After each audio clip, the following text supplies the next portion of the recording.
This channel does not promote any violent, harmful, or illegal activities. All content provided by this channel is meant for an educational purpose only. Teesta বাজারের ছবি। তিস্তা বাজারে জাতীয় সড়কের উপর দিয়ে বইছে তিস্তা। ভয়াবহ পরিস্থিতি, ছবি দেখলে অনুমান করতে পারবেন।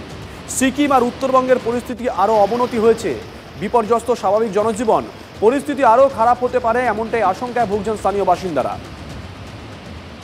পরের ছবি, মুম্বাই বাংলা শ্রমিকের ওপর নৃশংস অত্যাচার, পাওনা নিয়ে বিবাদে শ্রমিকের দু কান কেটে নেওয়ার অভিযোগ। মুম্বাইয়ের এক ঠিকাদার সংস্থার মালিকের বিরুদ্ধে অভিযোগ বীরভূমের নলহাটির শ্রমিক রাহুল সিংয়ের। মজুরির টাকা না পেয়ে থানায় অভিযোগ জানানোর অপরাধে এই নির্মম অত্যাচারের অভিযোগ। ভেবে দেখুন একবার।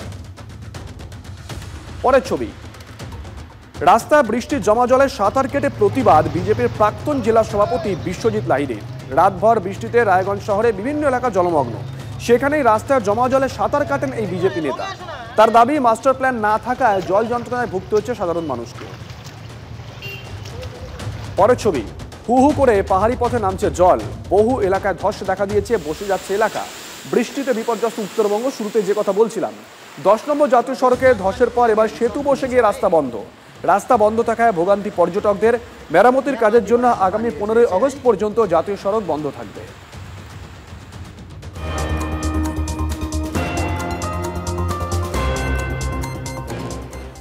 আর শুরুতেই এই মুহূর্তের বড় খবরের দিকে নজর রাখতে হচ্ছে। 22 আগস্ট রাজ্যের 3টি প্রকল্পের উদ্বোধন করবেন প্রধানমন্ত্রী। 3টি মেট্রো প্রকল্পের উদ্বোধন করবেন। বড় খবর, শিয়ালদা থেকে স্প্ল্যানেড পর্যন্ত মেট্রো পরিষেবার উদ্বোধন।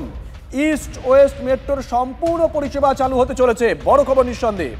ডিটেল নেবার কোন কোন প্রকল্প, সায়ন্ত আমাদের সঙ্গে রয়েছেন টেলিফোন, আমাদের সহকর্মী সায়ন্ত। বড় খবর, ব্রেক করছি আমরা। সায়ন্ত, একদমই, দেখো, মেট্রো ভবনের তরফে কিছু একটা বিষয় নিয়ে যখন আলোচনার মধ্যে উঠে আসে এই মেট্রো প্রকল্পের উদ্বোধনের বিষয়টি, প্রথমে তারা সরকারিভাবে জানাতে চায়নি। অবশেষে তারা সরকারিভাবে জানালো যে আগামী 22 আগস্ট বউবাজারের তলা থেকে বিপর্যস্ত যে হয়েছিল, যেখানে বউবাজার, সেই বউবাজার তলা থেকে মেট্রোর চাকা গড়াতে চলেছে। অর্থাৎ শিয়ালদহ থেকে এসপ্ল্যানেড মেট্রো পরিষেবা, সম্পূর্ণ মেট্রো পরিষেবা চালু হতে চলেছে প্রধানমন্ত্রী নরেন্দ্র মোদীর হাত ধরে। অর্থাৎ হাওড়া ময়দান থেকে সেক্টর 5 সম্পূর্ণ মেট্রো পরিষেবা চালু হতে চলেছে, যেটা দীর্ঘদিনের অপেক্ষা ছিল।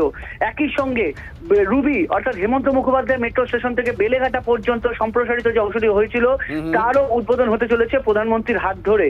একই সঙ্গে নোয়াপাড়া থেকে কলকাতা বিমানবন্দর অর্থাৎ জয়হিন্দ মেট্রো স্টেশন কলকাতা বিমানবন্দর, তারও উদ্বোধন হতে চলেছে প্রধানমন্ত্রীর হাত ধরে। একই সঙ্গে তিনটি প্রকল্পের উদ্বোধন হতে চলেছে রাজ্যবাসী তথা কলকাতা বাসিন্দাদের কাছে। কিন্তু এটা পুজোর অনেক বড় উপহার মেট্রোর তরফে।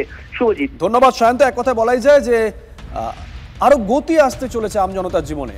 চুঁচুড়ায় ট্রাফিক পুলিশ কর্মীকে জামার কলার ধরে হেনস্থা। ইমামবাড়া জেলা হাসপাতালের সামনের ঘটনা, ভাইরাল হয়েছে এই ভিডিও। পাল্টা ওই ট্রাফিকের বিরুদ্ধে চড় মারার অভিযোগ। হেলমেট না পরায় 2 বাইক আরোহীর সঙ্গে বচসা হয় ট্রাফিক পুলিশ কর্মীর। বচসার সময় আরোহীকে চড় মারার অভিযোগ পুলিশের বিরুদ্ধে। পাল্টা ওই যুবকের পরিবার এবং বন্ধুদের বিরুদ্ধে পুলিশ কর্মীকে কলার ধরে টানাটানি করার অভিযোগ। ঘটনায় আটক করা হয় 5 জনকে। তাদের বিরুদ্ধে অভিযোগ দায়ের। খবর চুঁচুড়া থানা সূত্রে। এক মহিলাকে জামিন দেওয়া হলেও বাকিদের জেল হেফাজতের নির্দেশ। পুলিশ এত জনের গাড়ি যাচ্ছে, যদি চেকিং হয় একটা প্রপার চেকিং এ প্রতিজনের ড্রাইভিং লাইসেন্স আর হেলমেট দেখা উচিত। একমাত্র আমাদেরকে টার্গেট করা হলো। কেন টার্গেট করা হলো? কারণ আমরা ইয়ং বলে আমরা টার্গেট হবো? আমরা যখন ওদেরকে বললাম আপনার ভিডিও করার রাইট নেই, উনি একটা এর ফোনটা 80,000 টাকা ফোনটার দাম এমনি করে সরিয়ে দিচ্ছে। ফোনটার কর্তৃপক্ষের দায় কে নেবে? আর এবার সেই খবরের দিকে নজর রাখবো, যে খবরের কাউন্টডাউন গতকাল থেকেই শুরু হয়ে গেছিল গোটা রাজ্য জুড়ে। আজকে সকাল থেকেই রাজ্য রাজনীতির চোখ ছিল দিল্লির নির্বাচন সদনের দিকে, মানে নির্বাচন কমিশনের যে অফিস। মুখ্য সচিব এবং কমিশনের বৈঠকে কি হয়। বৈঠক তো হলো, আর কমিশনের নির্দেশ কার্যকর করার জন্য 21 তারিখ পর্যন্ত সময় পেয়েছে রাজ্যের সরকার। তার মধ্যে নির্দেশ কার্যকর করার ডেডলাইন দেওয়া হয়েছে। মুখ্য সচিবকে নিজেদের আইনি এখতিয়ার বুঝিয়ে দিয়েছে নির্বাচন কমিশন। সঙ্গে এসআইআর নিয়ে নিজেদের একরোখা মনোভাবও তারা বুঝিয়ে দিয়েছে। ডিটেল দেখুন প্রতিবেদনে। বুধবার বিকেল 5টার মধ্যে কমিশনের অফিসে পৌঁছতে বলা হয়েছিল রাজ্যের মুখ্য সচিবকে। তার আগেই পৌঁছে যান মনোজ পান। ঠিক বিকেল 5টায় শুরু হয় বৈঠক। কি হলো সেখানে, এটাই সব থেকে বড় প্রশ্ন। সূত্রের খবর, কমিশনের একাধিক প্রশ্নের মুখে পড়তে হয় রাজ্যের মুখ্য সচিবকে। পাশাপাশি কমিশনের পক্ষ থেকে বুঝিয়ে দেওয়া হয় তার একরোখা। মুখ্য সচিবকে কমিশনের প্রশ্ন, 5 ও 8ই আগস্ট কমিশনের দেওয়া চিঠির নির্দেশ কেন কার্যকর করা হয়নি? 4 অফিসারের বিরুদ্ধে কি শাস্তিমূলক ব্যবস্থা নেওয়া হয়েছে? রিপোর্ট সহ তুলে ধরেন মুখ্য সচিব। নির্দেশ কার্যকর করার জন্য 21 আগস্ট পর্যন্ত রাজ্যকে সময় দিয়েছে নির্বাচন কমিশন। ইন্টেন্সিভ রিভিশনে যারা যুক্ত আছেন এটা তাদের জন্য একটা শিক্ষা যে নির্বাচন কমিশনের কাজ করতে গেলে মুখ্যমন্ত্রীর প্রশাসনে থাকা অবস্থায় যেভাবে কাজ করতে আপনারা অভ্যস্ত সেইভাবে কাজ করলে হবে না। আইন যেরকম সেইভাবে কাজ করতে হবে, সংবিধান যা বলছে সেই অনুসারে কাজ করতে হবে। মুখ্যমন্ত্রী ও রাজ্যের শাসক দল বারবার প্রশ্ন তুলেছে নির্বাচন কমিশনের এখতিয়ার নিয়ে। মুখ্যমন্ত্রী প্রশ্ন তুলেছেন নির্বাচন বিধি কার্যকর হওয়ার আগে রাজ্যের সরকারি আধিকারিকদের বিরুদ্ধে কমিশনে ব্যবস্থা নেওয়ার এখতিয়ার নিয়ে। সূত্রের খবর বৈঠকে উঠে এসেছে আইনি এখতিয়ারের প্রশ্ন। কমিশন আইনি এখতিয়ার থেকেই কাজ করছে, বুঝিয়ে দেওয়া হয়েছে মুখ্য সচিবকে। সব রাজ্যে এসআইআর হবে, কমিশন বদ্ধপরিকর। মুখ্য সচিবকে বার্তা নির্বাচন কমিশনের তরফে। পশ্চিমবঙ্গের মুখ্য সচিবকে তলব করার মধ্যে দিয়ে বিরোধী শাসিত প্রত্যেকটা রাজ্যকে বার্তা দিয়ে দেওয়া হয়েছে যে কমিশনের নির্দেশ যদি না মানা হয় তাহলে যে কোনো সময় চরম পদক্ষেপ করবে জাতীয় নির্বাচন কমিশন। এবং এসআইআর লাগু করার ক্ষেত্রে আদতে নির্বাচনী সংশোধনী প্রক্রিয়া প্রত্যেকটা রাজ্যে বাস্তবায়ন করার ক্ষেত্রে কমিশনের নির্দেশ যে প্রত্যেকটা রাজ্য মানতে বাধ্য তা পশ্চিমবঙ্গের মুখ্য সচিবকে ডেকে পরোক্ষে প্রত্যেকটা রাজ্যকেই বার্তা দিয়ে দেওয়া হলো বলে এই মুহূর্তে রাজনৈতিক মহলের ব্যাখ্যা। কমিশনের ফুল বেঞ্চের সঙ্গে কথা বলে হাসি মুখে বেরিয়ে যান রাজ্যের মুখ্য সচিব।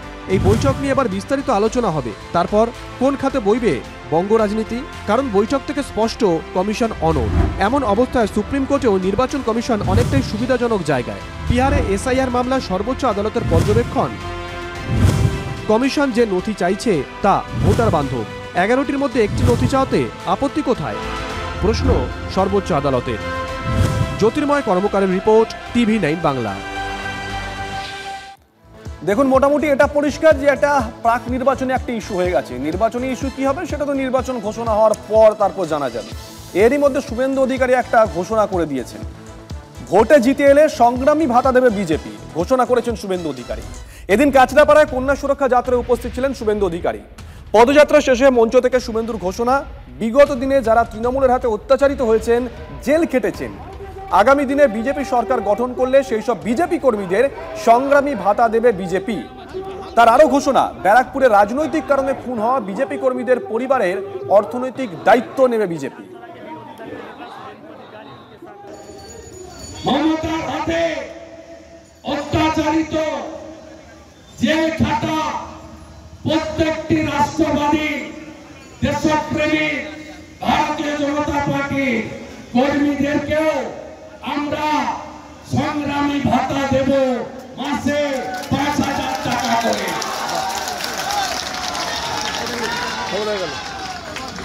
তাই বেশি দিন আর কষ্ট করতে হবে না। আর এবার আপনাদেরকে তার কথা বলবো, তার সঙ্গে অবশ্য আপনারা পূর্ব পরিচিত। তিনি নিজেই পুলিশ, আবার নিজেই বিচারক, বিভাস অধিকারী। আরও কীর্তি ফাঁস হয়েছে। এনজিওর নামে পৈতৃক জমির সমস্যা মেটাতে সমন পাঠিয়ে তলব। আশ্রমে বসানো হতো সালিশি সভা, সেই আশ্রম প্রাসাদের মতন। মামলার ভয় দেখিয়ে টাকা হাতানোই মূল লক্ষ্য ছিল জালিয়াত বিভাসের। হাজিরা এড়ালে চিঠি পাঠিয়ে দেওয়া হতো মামলার হুঁশিয়ারি। ভয় দেখিয়ে জমি হাতানোর ভুরি ভুরি অভিযোগ বিভাস এবং তার ছেলেদের বিরুদ্ধে।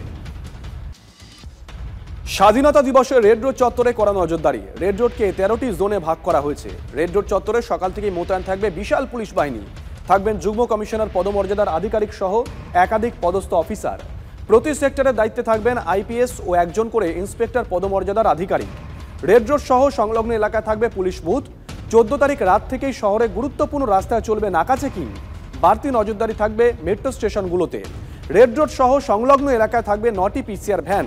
6টি ওয়াচ টাওয়ার তৈরি রাখা হয়েছে। মহড়া দেখতে আসা ব্যক্তিদের জন্য ডাফরিন রোডে বাস্কেটবল গ্রাউন্ডে পার্কিংয়ের ব্যবস্থা করা হয়েছে। যাদবপুর বিশ্ববিদ্যালয়ের শিক্ষামন্ত্রীর গাড়ির সামনে বিক্ষোভের ঘটনায় গ্রেপ্তার এক। পুলিশের জালে যাদবপুরের প্রাক্তনী হিন্দল মজুমদার। দেশে ফেরার সময় দিল্লিতে গ্রেপ্তার। তার বিরুদ্ধে লুক আউট নোটিশ জারি ছিল, ফলে দিল্লি পুলিশ হেফাজতে নেয় হিন্দলকে।